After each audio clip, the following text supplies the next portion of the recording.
আসসালামু আলাইকুম। আমাদের চ্যানেলে স্বাগতম। বিস্তারিত জানতে শেষ পর্যন্ত দেখুন। দৈনিক কাল বেলা জানিয়েছেন যে গণঅভ্যুত্থানে ক্ষমতাচ্যুতির পর ভারতে পালিয়ে থাকা শেখ হাসিনার অনলাইন ভাষণের ঘোষণায় উত্তেজিত ছাত্রজনতা রাজধানীর ধানমন্ডির ৩২ নম্বরে অবস্থিত বঙ্গবন্ধুর পরিত্যক্ত বাড়িতে ব্যাপক ভাঙচুর ও অগ্নিসংযোগ করেছে। আগুন দেওয়া হয়েছে ধানমন্ডির ৫ নম্বর সড়কে আওয়ামী লীগ সভাপতি শেখ হাসিনার বাসভবন সুধা সদনেও। এছাড়া কয়েকটি বিশ্ববিদ্যালয়সহ দেশের বিভিন্ন স্থানে ভাঙচুরের ঘটনা ঘটেছে।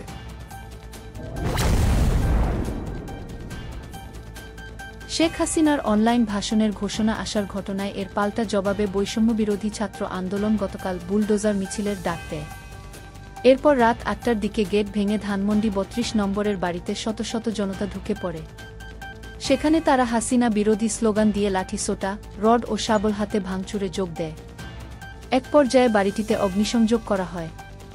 পরে রাত 11:15টার দিকে বিক্ষুব্ধ ছাত্রজনতা শেখ হাসিনার বাসভবন সুধা সদনে আগুন দেয়। ৫ই আগস্ট আওয়ামী লীগ সরকার পতনের পর থেকে এই বাড়িটিও খালি ছিল।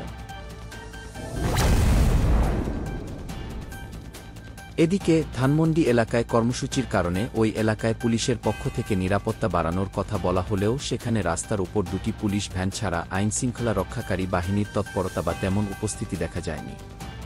গত বছরের ৫ই আগস্ট শেখ হাসিনার পতনের পরও ৩২ নম্বরের বাড়িটিতে ভাঙচুর ও অগ্নিসংযোগ করা হয়েছিল। তবে গতকাল রাতে সরজমিনে দেখা গেছে ৫ই আগস্টের ভাঙচুর আর অগ্নিসংযোগের পর অবশিষ্ট যা পাওয়া গেছে তাই ভাঙতে থাকে উত্তেজিত লোকজন। বাড়ির দোতলায় আগুন জ্বলতেও দেখা যায়। উত্তেজিত ছাত্রজনতার উপস্থিতি ও ভাঙচুরের কারণে ৩২ নম্বরের আশপাশের বিপণী বিতানগুলো বন্ধ হয়ে যায় দ্রুত।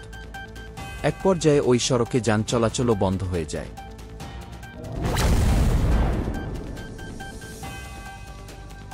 কর্মসূচিতে যোগ দেওয়া কয়েকজনকে বলতে শোনা যায়, এই বাড়ি স্বৈরাচারের তীর্থভূমি হিসেবে চিহ্নিত। বুলডোজার দিয়ে স্বৈরাচারের এই চিহ্ন মুছে দেওয়া হবে। বৈষম্যবিরোধী ছাত্র আন্দোলনের আহ্বায়ক হাসনাত আবদুল্লাহ ফেসবুক পোস্টে লেখেন যে হাসিনাকে বক্তব্য প্রকাশের সুযোগ দেওয়াকে বাংলাদেশের ফ্যাসিবাদ বিরোধী জনগণের বিরুদ্ধে ভারতের যুদ্ধ হিসেবে দেখি। পরে গতকাল সন্ধ্যায় ফেসবুকে আরেক পোস্টে তিনি লেখেন, আজ রাতে বাংলাদেশ ফ্যাসিবাদের তীর্থভূমি মুক্ত হবে।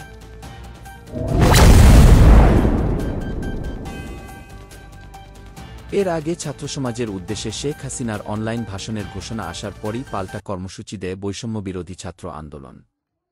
এর অংশ হিসেবে সারা দেশে আওয়ামী পরিবারের সদস্যসহ মন্ত্রী পরিষদের বাড়িঘর ও আগুনে পুড়িয়ে বুলডোজার দিয়ে ভেঙে দেওয়া হয়। আজকের মতো এখানেই শেষ। ধন্যবাদ এতক্ষণ সাথে থাকার জন্য। পরবর্তী আপডেট পেতে আমাদের চ্যানেলটি সাবস্ক্রাইব করে লাইক, কমেন্টস এবং শেয়ার করতে ভুলবেন না যেন।